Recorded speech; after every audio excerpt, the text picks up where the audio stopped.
Ya está con nosotros nuestra primera invitada de hoy, Caridad Vela, secretaria de Comunicación de la Presidencia de la República.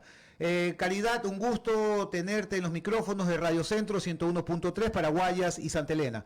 A partir de este noviembre, el apoyo humanitario empezará a ser retirado paulatinamente. Desde mañana, los ciudadanos deberán resolver por su cuenta todas sus cuentas por pagar. Sé de Caridad que la ley de apoyo humanitario fue pensada, entre otros propósitos, para ayudar a los ciudadanos que dejaron de generar recursos por la emergencia, a posponer el pago de sus facturas. Pero la pandemia sigue, Caridad. Bienvenida. Así es, buenos días. Muchas gracias por la invitación. Me encanta saludarlos y a través de ustedes a la maravillosa audiencia que convocan.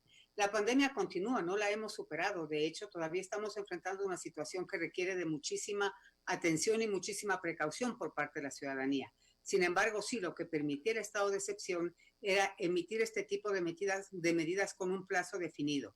El estado de excepción no permite emitir medidas que puedan exceder un plazo que no esté marcado y que no esté en conocimiento de la ciudadanía.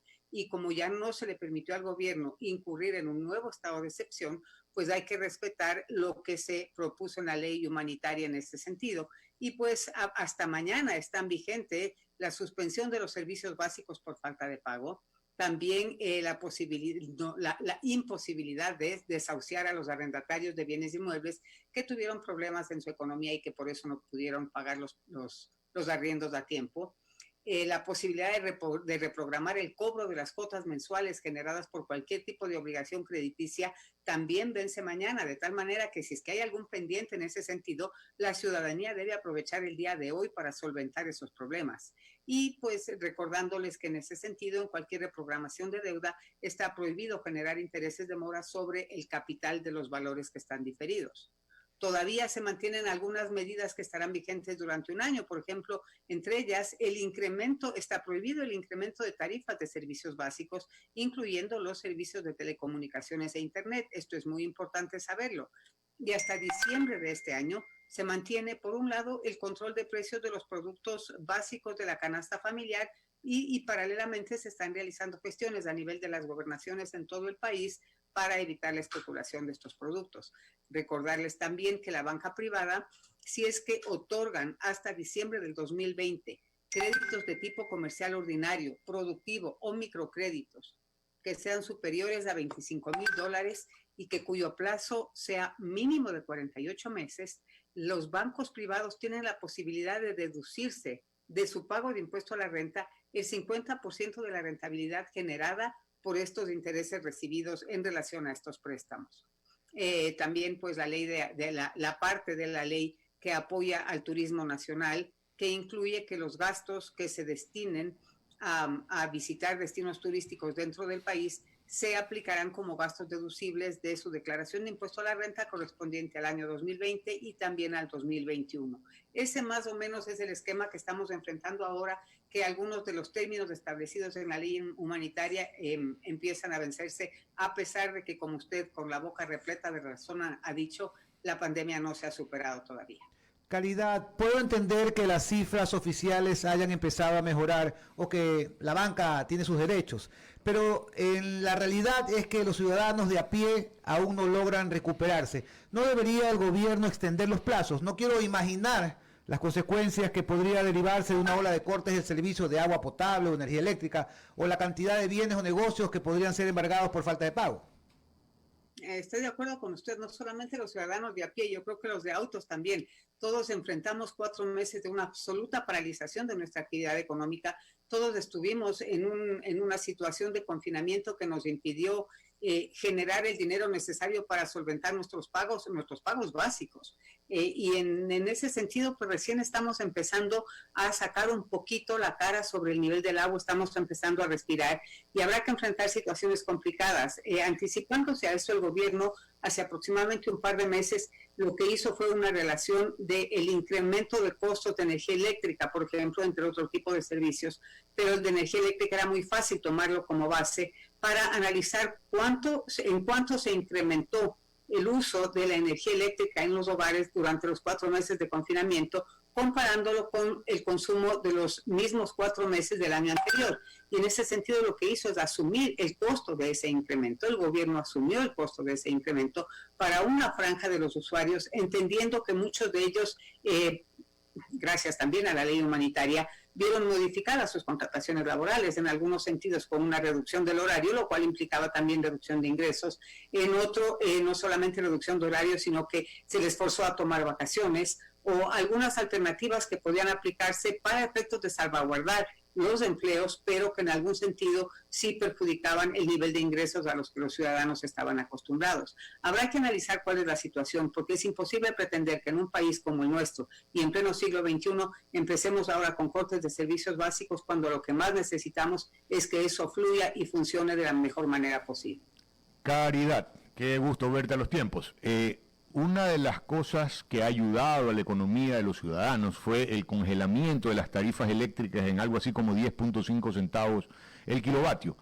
Sin embargo, una vez terminada la ley humanitaria y no terminada la pandemia, y lo lógico sería que este congelamiento se prolongue por lo menos hasta que salgamos de la pandemia, debido a que si pretendemos que la gente trabaje en sus casas vía teletrabajo, obviamente el consumo de energía va a ser mayor que lo que era antes de la pandemia. Si no les permite, si se les cuesta más, lo más probable es que piensen regresar a sus oficinas, porque ahí la empresa asume el costo de la energía. Es decir, lo lógico a estas alturas del partido sería que esa congelación de la tarifa se prolongue por lo menos hasta mediados del próximo año, en donde ya tendremos pues circulando estas vacunas famosas, de las cuales la más famosa, la de Pfizer, ya se ve que está en el horizonte y saldrá a producción en los próximos meses. Doctor Peña, buenos días, qué gusto saludarlo, qué sorpresa verlo por aquí. Pues sí, a partir de un año desde el estado de excepción es que se prohíbe el incremento de las tarifas de servicios básicos y en ese sentido se incluye también los servicios de telecomunicaciones e internet, no solamente entendiendo que ahora eso es parte de los servicios básicos, así se ha proveído en su porcentaje más alto por la empresa privada, pero sobre todo en esta época se ha visto cómo la posibilidad de poder estar interconectados no solamente con audio, sino con audio y video, permitió por un lado que ciertas actividades económicas continúen desarrollándose y por otro lado también tuvo un efecto psicológico muy positivo porque al estar en confinamiento esta era la forma de comunicación y la única cercanía que tuvimos con nuestros seres queridos durante muchísimo tiempo.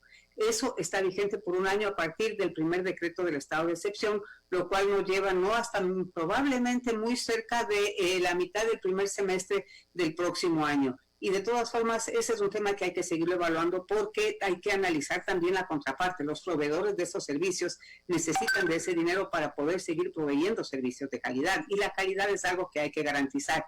Entonces, como a todos nos ha sucedido en esta época de pandemia, aportar con nuestra dosis de sacrificio, yo creo que en ese momento habrá que hacer un balance entre las dos situaciones, entre la necesidad del usuario y la necesidad del proveedor para establecer la relación armónica, la relación equilibrada entre los dos, de tal manera que el país pueda seguir funcionando y pueda seguir al mismo tiempo precautelando su situación de sanidad y de salud. Pero, Caridad, pero a Colombia nosotros le vendemos energía eléctrica a 4 centavos el kilovatio y al usuario aquí le cobramos 10 y medio, 11 centavos. Es decir, parecería que con esos números sí hay cómo mantener la tarifa, porque en algún momento que entrevistamos aquí en estos micrófonos al gerente de la empresa eléctrica, él nos decía que efectivamente el costo de generación para el Ecuador está entre 2 y 3 centavos por el kilovatio, porque hay parte de generación que quema combustibles todavía que es un poco más costosa, y la hidroeléctrica que en teoría producían a 2 centavos el kilovatio. A esos 3 centavos o 4 le sumas 1 centavo de comercialización, más 1 centavo de distribución y andamos por 6 centavos. De ahí a 10 es margen para la empresa, es decir, parecería que mantenerlos amarrados a 10 o 10 y medio les da todavía 4 centavos, que es 40% del precio, de margen como para mantener a sus proveedores, como para mantener las líneas adecuadamente. Y esa es una decisión unilateral del Ejecutivo. Si ustedes deciden que se queda la tarifa como está, se quedará. En ese sentido, hay como ponerse duros con las eléctricas. Pues sí, hay como ponerse, de hecho no es que hay como ponerse duros, estamos ante una situación en la que todos tenemos que ponernos duros, incluso haciendo un autoanálisis.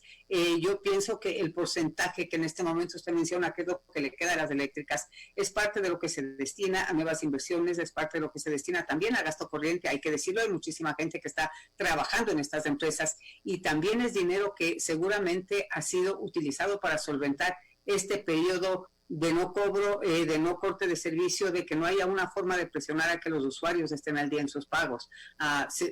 Son excedentes que podrían simplemente sonar como excedentes, como que se estuviese haciendo utilidad de un servicio público, pero en el fondo es un dinero que se necesita para cubrir ciertas contingencias, planificar reparaciones, planificar nuevas inversiones, utilizarlo de la mejor manera. Pero es verdad, en este sentido, si es que a todos nos toca ajustarnos los pantalones, también habrá que revisar por ese lado y encontrar la mejor manera, como le dije hace un momento, de equilibradamente ver cómo podemos seguir proveyendo servicios de buena calidad y atención al cliente de buena calidad versus solventar las necesidades del cliente comparativamente con sus capacidades de pago. Sí, no, una cosa más. En el caso de los organismos de control, vemos con buenos ojos cómo la Superintendencia de Bancos está dando, digamos, a través de la Junta Bancaria, instruye a los bancos para que puedan, por ejemplo, deducir el 50% de los intereses que generen estos créditos que van a otorgar o que otorgarían hasta finales del 2020, con lo cual me parece muy bien.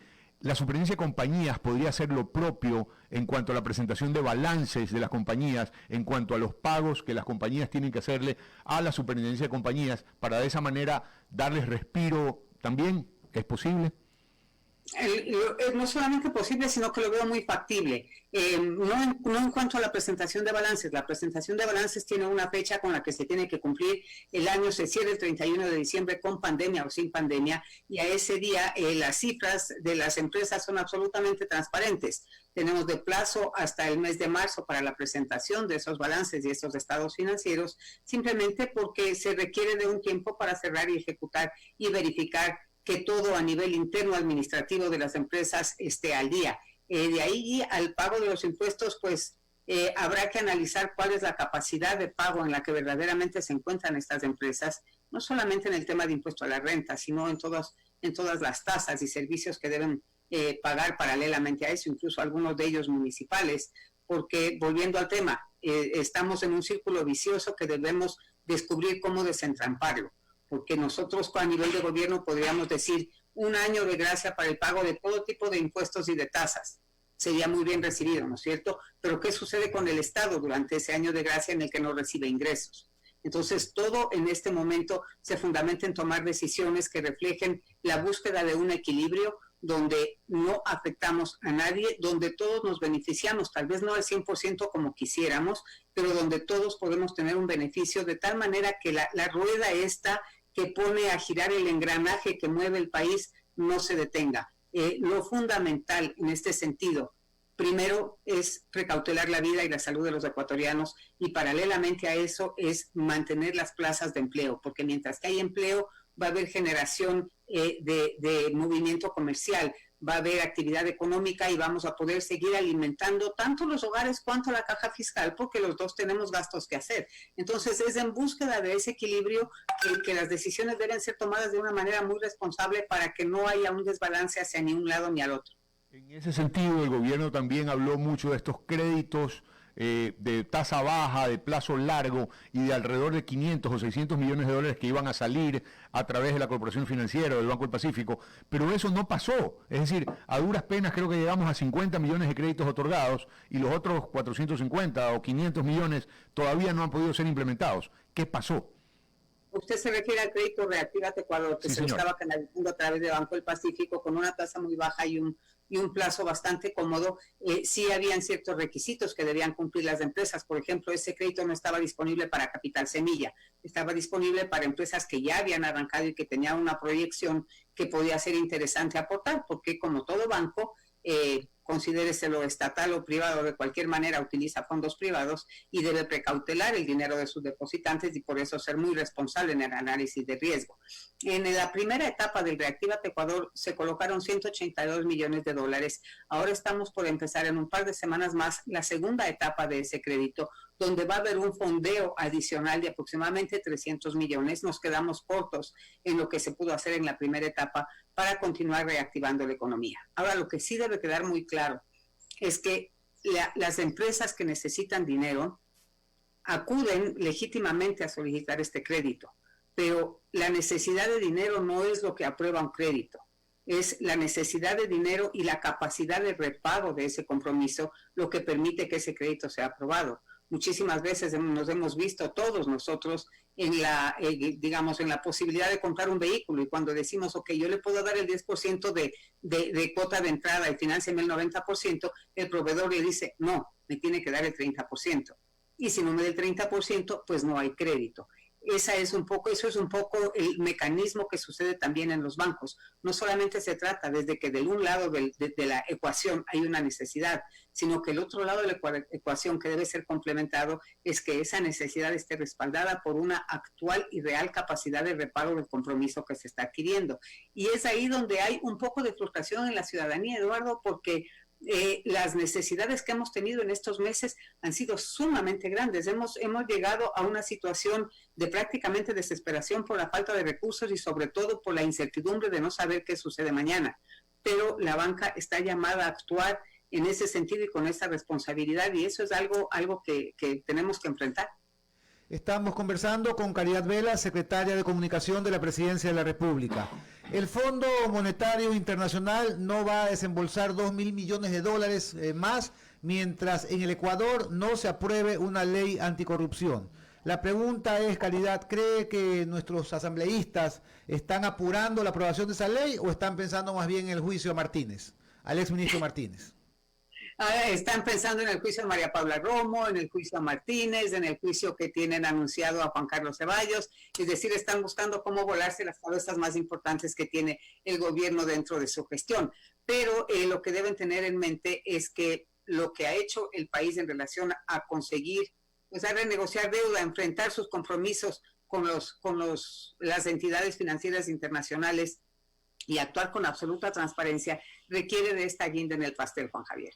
El momento en el que el país se muestra como una sociedad madura que está dispuesta a cumplir sus compromisos y que está dispuesta a nuevamente retomar relaciones internacionales que en el periodo anterior fueron cerradas y bloqueadas a cal y canto, el momento que el país se vuelve a ser un país que está apto para recibir todo este respaldo internacional, tiene un deber por cumplir todavía, y ese es el tema de la corrupción.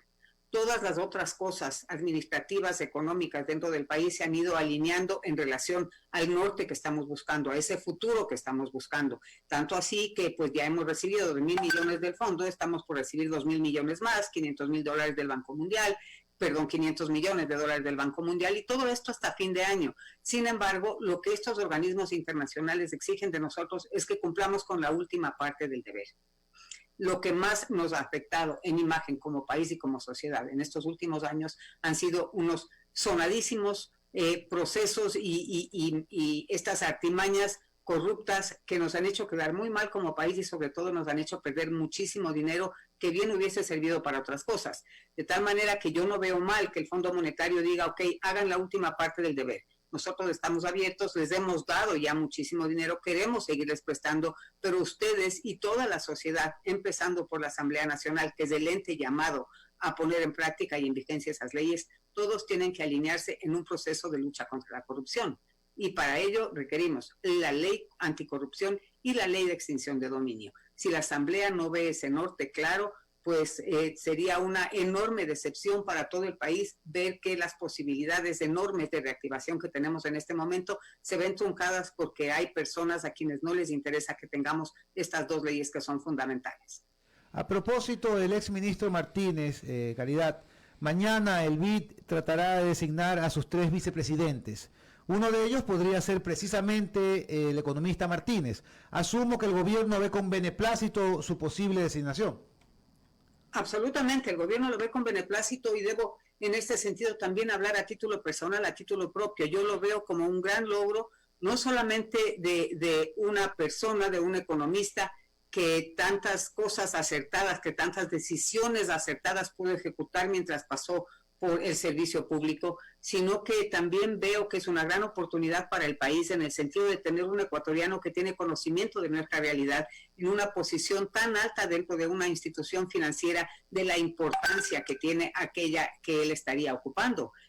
Pienso que pues de ninguna manera le viene mal al país tener acceso por línea directa, si se quiere llamar, a posiciones en las que siempre vamos a estar en la mente de esa institución financiera que tanto puede aportar a nuestro desarrollo. Creo que Richard Martínez se lo merece, creo que Ecuador se merece tener a un ecuatoriano, a un compatriota ocupando un cargo de tan alta responsabilidad, así que pues espero que mañana las cosas sean positivas y sería una muy buena noticia para el país que eso suceda. Caridad, el juicio político a María Paula Romo, ¿cree usted que la interpelación a la ministra de Gobierno va a tener un final feliz? ¿Qué pasaría si es censurada por la Asamblea? ¿El presidente va a despedirla? Pues tendría que ser esa la consecuencia, ¿no? Yo pienso que la interpelación de María Paula Romo en la Asamblea va a ser algo que va a convocar la atención del país en su conjunto, más allá de quienes estén a favor de ella y quienes estén en contra de ella, no solamente por el contenido de lo que pueda tener la interpelación, si es que se ciñe exclusivamente al tema que convoca esa interpelación, que es el uso excesivo de la fuerza en las manifestaciones de octubre pasado, y todo el tema pasa por las bombas lacrimógenas que a unos les molestó que estén caducadas y a otros no les molestó que estén caducadas, y aparentemente no hay un consenso interno en la Asamblea. El problema de todo esto que yo veo como ciudadana es que en la interpelación a María Paula se va a hablar más que de la fuerza utilizada en octubre del año pasado, se va a hablar del tema de los hospitales, del reparto de los hospitales. Y ojo, ahí es donde yo llamo a la ciudadanía y a los medios de comunicación a estar muy atentos, porque no podemos permitir que se destituya a María Paula Romo por un tema donde los asambleístas van a usar como escenario, como palestra política, desahogar todo lo que quieren desahogar por el tema de hospitales, y no dejar que con una posible destitución de María Paula ese tema de hospitales sea tratado en el seno de la Asamblea por los verdaderos protagonistas de esos eventos, y me refiero a protagonistas en el buen sentido y en el mal sentido, porque habrán controladores, habrán inocentes y habrán culpables también, pero no podemos dejar que un tema tan importante se disuelva en una demagogia política desgastada, en un escenario donde lo único que debería tratarse debería ser el uso de la fuerza en octubre de 2019. Yo creo que el país va a estar expectante de esta situación, porque dentro de todo lo que se ha visto es un apoyo masivo a la acción de María Paula Romo, de la gente. Yo en esos días miraba lo que sucedía en Guayaquil, y en Guayaquil fueron muchísimo más drásticos, muchísimo más fuertes, sin utilizar bombas lacrimógenas, mandaron los camiones, esta maquinaria pesada, a bloquear los puentes de ingreso a la ciudad para precautelar la paz.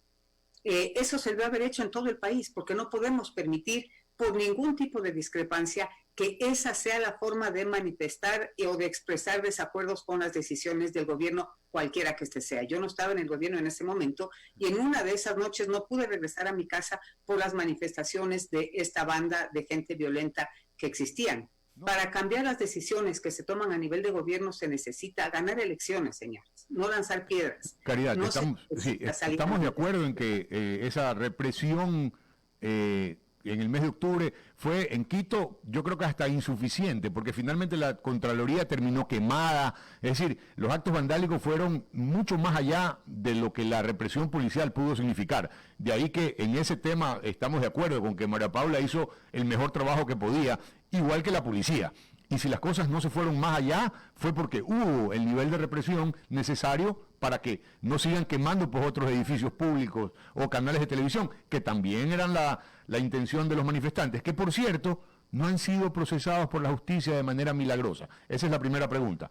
¿Qué va a pasar con esos representantes que hasta ahora siguen durmiendo el sueño de los justos después de haber vandalizado a la capital? Y en segundo lugar, que ciertamente lo que nos deja dudas es este reparto de los hospitales, porque también parecería que el gobierno tiene ahí algo de responsabilidad. Esos dos últimos comentarios, por favor. A ver, en relación al primero, Eduardo, hay 169 denuncias presentadas ante la Fiscalía en relación a las personas que fueron protagonistas o participaron en estos desmanes de octubre pasado. Me parece que la primera audiencia para formulación de cargos se dio hace aproximadamente unos 10 días, en relación a 2 dirigentes indígenas vinculados con esas actividades violentas del año pasado, y esperamos que la justicia actúe, que la fiscalía actúe como tiene que hacer para ir evacuando esas 169 denuncias que existen. Nuestra posición como representantes del Ejecutivo es respetar la independencia de funciones del Estado y en ese sentido dar el paso que nos compete presentando estas denuncias y dejando que de ahí en adelante la función que le toque actuar, actúe de la mejor manera. Pero eso sí se ha hecho y lamentablemente hay un poco de, digamos, no ha habido el ruido mediático en relación a las denuncias presentadas por el Ejecutivo en contra de estos activistas y por eso es que la ciudadanía incluso está pensando que desde el lado del gobierno en alguna manera incluso se los puede estar protegiendo, pero no es eso es lo más alejado de la verdad. Perdón, si me recuerda la segunda pregunta, Eduardo. La segunda era que el reparto de los hospitales apunta en que el gobierno tiene algo de responsabilidad en esa entrega. Y ahorita que está por entregarse el Liceo Azuero, posiblemente nos cuente pues cómo era todo el circuito del reparto de hospitales y de billete. El presidente ha sido muy claro y enfático en este sentido, Eduardo. La responsabilidad no es del gobierno, la responsabilidad es de si es que llegara a aprobarse, habría responsabilidad de ciertas personas integrantes de este gobierno. Ya quisiéramos que haya una fórmula para poder controlar las acciones de todos los integrantes del gobierno. No existe. Lo que existe es absoluta confianza en la transparencia de su gestión.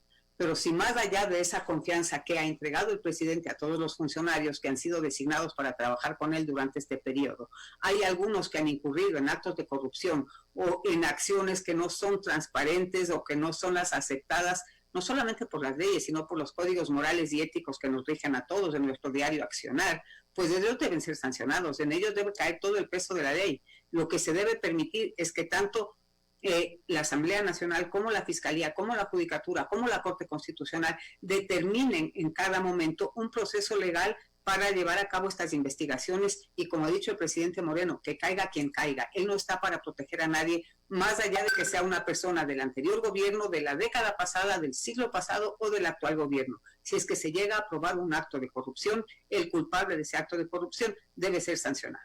Clarísimo. Caridad Vela, secretaria de la Comunicación de la Presidencia, muchísimas gracias por estar con nosotros este día.